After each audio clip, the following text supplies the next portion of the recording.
Part, 3-4 part हो जाएगा। ठीक है, कहाँ पर थे हम लोग? हाँ, कोई ऐसा नंबर जिसका एलसीएम एग्जिस्ट नहीं करता हो। एलसीएम का मतलब क्या होता है, पर ये समझ, बोलो बच्चे। 0 and 6। नहीं, जीरो तो आएगा ही नहीं, जीरो को ठीक हटा देना है, जीरो में तो जीरो तो आएगा ही नहीं नंबर में। जब एलसीएम की बात होगा, डिवीजन का बात होगा, तो जीरो को रखना ही नहीं, और पीरियड में भी जीरो आएगा नहीं कहीं।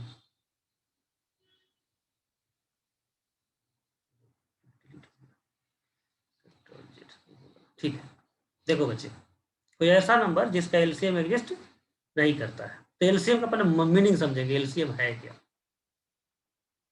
2 और 3 का एलसीएम 6 है, 6। 6 को 2 से डिवाइड करेंगे तो क्या आएगा, बोलो। 3। नमस्कार नमस्कार, 3। 3। अभी क्लास ले रहे हैं, आधा घंटे बाद करते हैं आपको, ठीक। ये 3 आएगा। यह इंटीजर आना चाहिए, इंटीजर। एलसीएम का मतलब यह है, लिस्ट कॉमन मल्टीपल है ना, तो मल्टीपल में अपने कंपोनेंट नंबर से डिवाइड करेंगे तो इंटीजर आएगा, तब यह एलसीएम सही है। अब उसी तरह से जैसे 1/2, 1/4 का एलसीएम बोलो तो क्या होगा, अभी जस्ट बताया था आप लोगों को। 1/2, 1/4 का एलसीएम क्या होगा? 1/2। 1/2 नहीं, और 1/2, यस 1/2 न्यूमरेटर का एलसीएम, डिनोमिनेटर का एलसीएम 1/2। अब इस 1/2 में मान लो कि आपको डाउट हो रहा है कि पता नहीं है जो बताया गया यह सही है कि नहीं, इसको चेक करने का बहुत आसान तरीका है। 1/2 में इस कंपोनेंट से डिवाइड करके देखो, इंटीजर आना चाहिए। इससे भी डिवाइड करके देखो, इंटीजर आना चाहिए, इसका मतलब सही है। तो जब भी एलसीएम डाउटफुल लगे तो उसको चेक करने का बहुत आसान तरीका है कि कंपोनेंट नंबर से डिवाइड करो, इंटीजर आना चाहिए। समझ में आया बात? या यस सर। आएगा इंटीजर, इसको डिवाइड करेंगे तो 1/2 को 1/2 से, यस सर। हाँ और सर आएगा। 1/2 को 1/4 से, तो इसका मतलब सही एलसीएम है। अब कोई ऐसा दो पेयर नंबर ढूंढिए जिसका एलसीएम हम निकालें, जैसे 2 और √3, √2 और √3, बोलो इसका एलसीएम। गलती से लिखते हैं तो √6 लिखेंगे, √8 तो नहीं लिखेंगे ना, √6 ही लिखेंगे। अब चेक करना है कि यह पता नहीं सही है या नहीं, डाउटफुल है, तो चेक करने के लिए √6 को √2 से डिवाइड करेंगे, यह आ जाएगा √3। √3 क्या है, इंटीजर है, नॉन इंटीग्रल नंबर है। Non integral number. Non integral, तो यह मल्टीपल नहीं कहा जाएगा। मल्टीपल का मतलब होता है कि इंटीग्रल क्वोशेंट के साथ डिवीजन होना चाहिए, नॉन इंटीग्रल है नॉट। ठीक है, तो यह एलसीएम गलत एलसीएम, तो इस नंबर का एलसीएम एग्जिस्ट नहीं करेगा, डज नॉट एग्जिस्ट। तो कभी ऐसा क्वेश्चन हो जाए, sin2x प्लस sin2x/√3, इसका पीरियड निकालिए। इसका पीरियड 2 पाई होता है, √2 से डिवाइड करना पड़ेगा।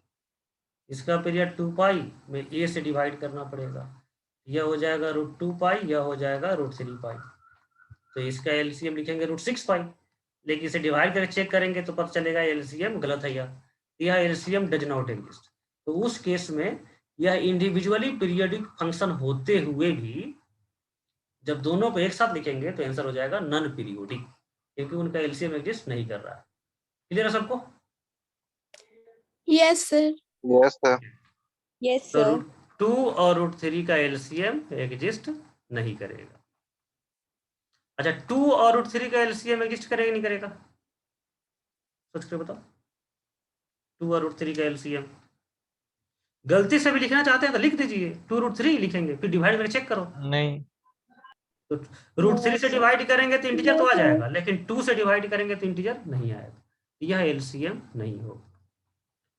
√2 और √4 का एलसीएम बोलो तो,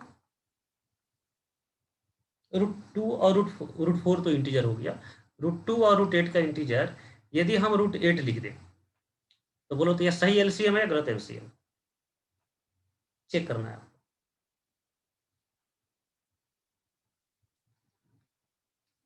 √2 और √8 का सही है एलसीएम सर। सही है, सही है सर।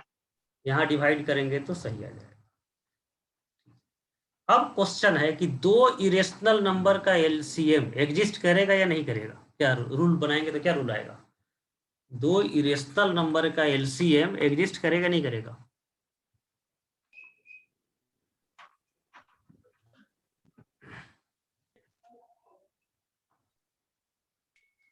जल्दी बोलो।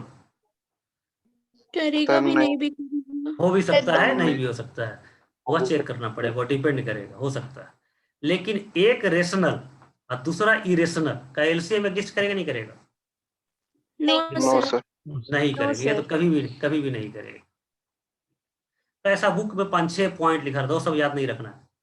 कुछ कुछ तो यह भी लिख देता है कि दो इरेशनल नंबर का एलसीएम एग्जिस्ट नहीं करेगा, तो वो सब नहीं याद करेंगे। जब चेक करने का मेथड जब पता चल गया कि एलसीएम चेक कैसे करते हैं, तो आपको उस तरह का रिजल्ट याद नहीं रखना है। हाँ, एक बहुत ओबियस रिजल्ट है, ये याद रखेंगे, रेशनल एंड इरेशनल का एलसीएम एग्जिस्ट नहीं करेगा। यह पॉइंट कंप्लीटली समझ में आ गया आप लोगों को? रूल डिलीट हो गया था, एक बार लिख दूं। इसका जो पीरियड होगा less than equal to LCM T1 T2 if LCM exist. अब देखो बच्चे, यह फंक्शन जो है g पीरियोडिक है अंदर वाला। अब बाहर वाला एनी फंक्शन हो सकता है, any function, periodic non periodic, उसे कोई फर्क नहीं पड़ता। तो यह फाइनली पीरियोडिक होगा, होना चाहिए नहीं होना चाहिए? आप सोच करके बोलिए, क्योंकि अभी तो रूल सीख रहे हैं, तो रूल आपको पता ही नहीं है। तो क्वेश्चन है होना चाहिए नहीं होना चाहिए, सोच करके आपको बताना।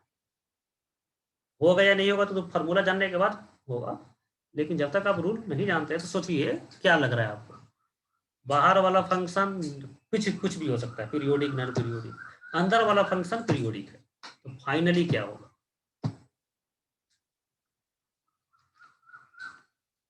पीरियोडिक होगा। जैसे log sin x, तो sin x तो रिपीट करेगा। sin x का वैल्यू -1 से 1 होता है, लेकिन log माइनस नेगेटिव नंबर की डिफाइंड नहीं होगा। डिफाइंड होने के लिए 0 से 1 रखेगा sin x का वैल्यू। तो जब 0 से शुरू होगा sin x 1 पर समाप्त हो जाएगा, फिर 0 से शुरू होगा, फिर 1 के पर समाप्त हो जाएगा, फिर 0 से शुरू होगा, 1 पर समाप्त हो जाएगा।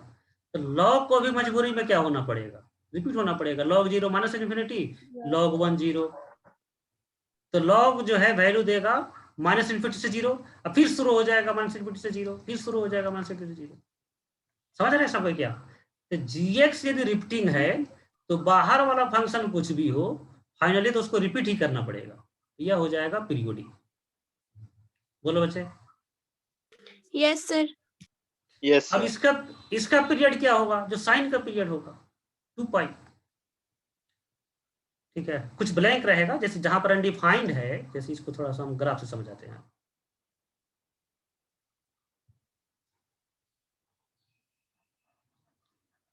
ओके ना, इस पर बहुत सा क्वेश्चन आईआईटी पूछा हुआ है, लेकिन आईआईटी सिंपली पीरियड निकालने के लिए नहीं पूछा है। एरिया अंडर कर्व एक सेकेंड लास्ट टॉपिक है कैलकुलस का, उसमें जो है इस तरह के क्वेश्चन दे करके पूछा हुआ है। देखो, 0 से π/2, फिर पाई, फिर 3π/2, फिर 2 पाई। अब देखिए 0 पर वैल्यू साइन का बोलो, 0 से π/2 डायरेक्ट 0 से 1 होता है। Yes yes sir. सर। तो 0 पर हो जाएगा माइनस इन्फिनिटी, यह हो जाएगा π/2 पर 0, log 1 0। अब देखो यस सर। π/2 से पाई में, π/2 से पाई में, π/2 से पाई में वैल्यू कहां से कहां तक होगा? 1 से 0, 1 से 0 होगा ना। Yes sir. यस तो सर। 1 से 0, तो फिर ऐसे आ जाएगा माइनस इन्फिनिटी तक, इस तरह से। ठीक है, पाई से 3π/2 में नेगेटिव होगा या पॉजिटिव होगा?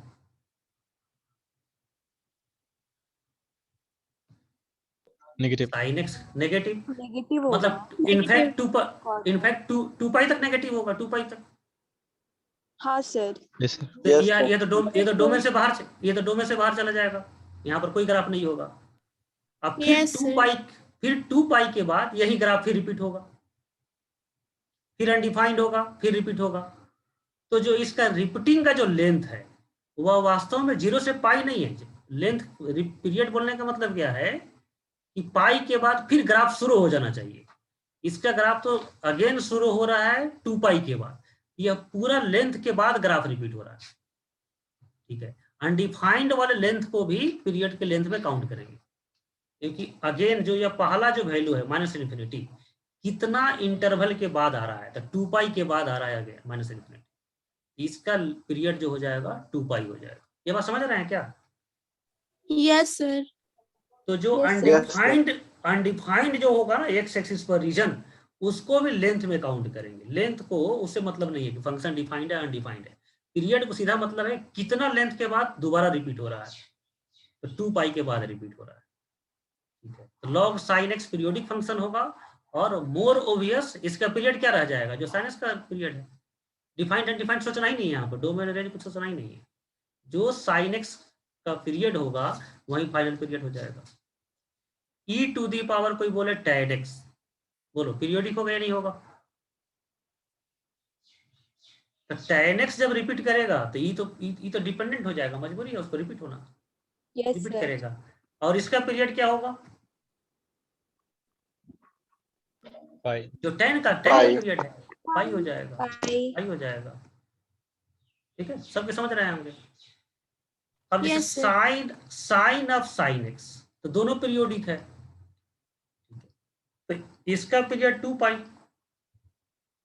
बाहर वाले का भी पीरियड 2 पाई, तो एलसीएम भी करेंगे तो 2 पाई, और नहीं भी बाहर वाला को तो खैर ज्यादा देखते भी नहीं है, सीधा आंसर दे देंगे 2 पाई। लेकिन कभी कभी होता है, कभी कभी वही 1% से भी कम क्वेश्चन में, 1% से 2 या 3 क्वेश्चन में, 2 या 3 क्वेश्चन में नहीं, हाँ 2-3 क्वेश्चन में एक ऐसा आएगा कि इससे छोटा आ जाए, पाई आंसर आ जाए, पाई/2 आंसर आ जाए, तो वैसे एक्सेप्शनल एग्जाम्पल को हम लोग याद ही कर लेंगे।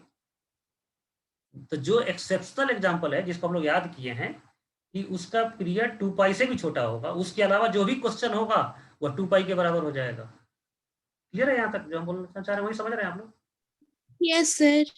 ठीक है, तो रूल लिखेंगे less than equal to t, less than equal to period of g x, period of g x. लेकिन मैक्सिमम क्वेश्चन में इक्वल टू होगा, कुछ एक्सेप्शनल एग्जाम्पल में छोटा होगा, वो एक्सेप्शनल एग्जाम्पल हम लोग देख लेंगे। अब यहां पर देखिए, यहां पर अब उल्टा है, जी जो है नॉन पीरियोडिक है, नॉन पीरियोडिक, एनपी लिख रहे हैं समझ में आ जाएगा, और एफ पीरियोडिक है। तो बोलो बच्चे फाइनली क्या होगा?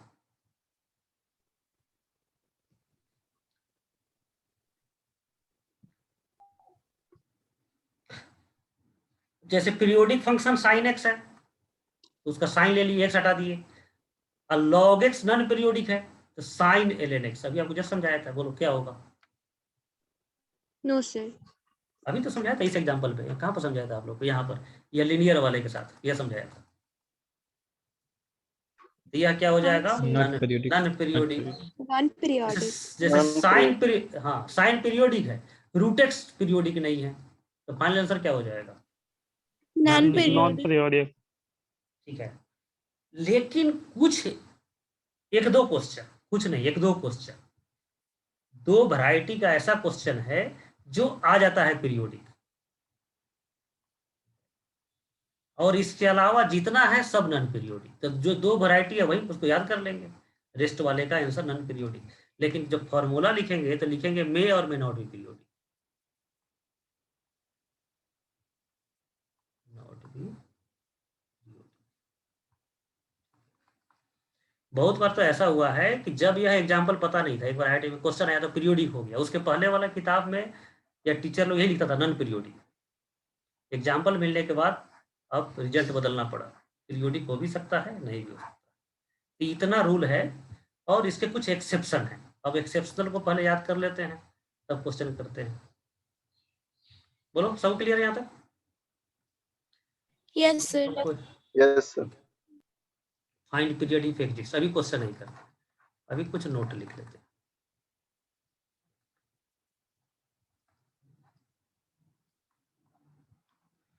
देखो बच्चे, sine x mod cos x mod, समझे? साइन एक्स मॉड हो गया तो उसका पीरियड क्या हो जाएगा? पाई पाई। पाई कॉस एक्स, हाँ कॉस एक्स मॉड हो गया तो उसका भी पीरियड पाई। तो दोनों का पाई। एलसीएम क्या होगा? एलसीएम क्या होगा? पाई। एलसीएम पाई हो गया। अब देखना है कि दोनों में जो एक्स है ना वो सिमेट्रिक है, एक जैसा है, और मॉड भी दोनों का सिमेट्रिक है, मतलब दोनों टर्म जो है ना एक दूसरे के जैसा है, सिमिलर है। तो ऐसा जब भी क्वेश्चन हो कि दो फंक्शन है और साइन कॉस कंप्लीमेंट्री फंक्शन होना चाहिए, tan रहता तो हम सीधा आंसर पाई लिख करके आगे बढ़ जाते, कुछ नहीं सोचते। साइन कॉस हो, tan कॉट हो, सेक कोसेक हो, माने कंप्लीमेंट्री फंक्शन एक साथ हो और दोनों सिमेट्रिक हो। सिमेट्री का मतलब जैसे इस पर मॉड है उस पर भी मॉड वैसे ही है, जैसा इस यहाँ पर एक्स है वैसा ही एक्स यहाँ पर है। मान लो यहाँ पर 2x रहता cos 2x, तब हम फिर चेक नहीं करते, एलसीएम के बराबर आंसर देकर के आगे बढ़ जाते। लेकिन यदि सिमेट्रिक है और कंप्लीमेंट्री है तब जो है आपकी जिम्मेवारी बढ़ जाती है कि जो पीरियड मिला उसका हाफ चेक करना, ये चेक करना पड़ेगा, हाफ चेक करना। चेक कैसे करेंगे? तो F x plus T, T के जगह पर हाफ रख दो, पाई/2 रख दो। पाई/2 रखेंगे, यह शायद नोटिफिकेशन दे रहा है ऑफ होने का, तो फिर दोबारा ज्वाइन करेंगे क्या? यस बोलो सर। बच्चे। हाँ Yes, क्योंकि sir. इतना बीच में Yes. छोड़ने में मजा नहीं आएगा, इसको खत्म कर दिया, थोड़ा टाइम आज लगेगा, 10-15-20 मिनट और। तो x प्लस पाई/2, तो पाई/2 पर यह आपको ना रेस्पॉन्सिबिलिटी हो जाता है, चेक कीजिए। तो पाई/2 प्लस थीटा रखेंगे तो साइन कॉस बन जाएगा, कॉस साइन बन जाएगा। अब मॉड है तो प्लस बनेगा या माइनस बनेगा उसकी चिंता नहीं करना है। तो यह हो जाएगा कॉस एक्स मॉड और यह हो जाएगा साइन एक्स मॉड, तो केवल रिवर्स कर दिया। अदरवाइज यह अपने पुराने वैल्यू के बराबर है, इसका पीरियड एलसीएम के बराबर नहीं होकर के पाई/2 हो जाएगा, तो इसका पीरियड हो जाएगा पाई। तो ऐसे बहुत एग्जाम्पल हो सकते हैं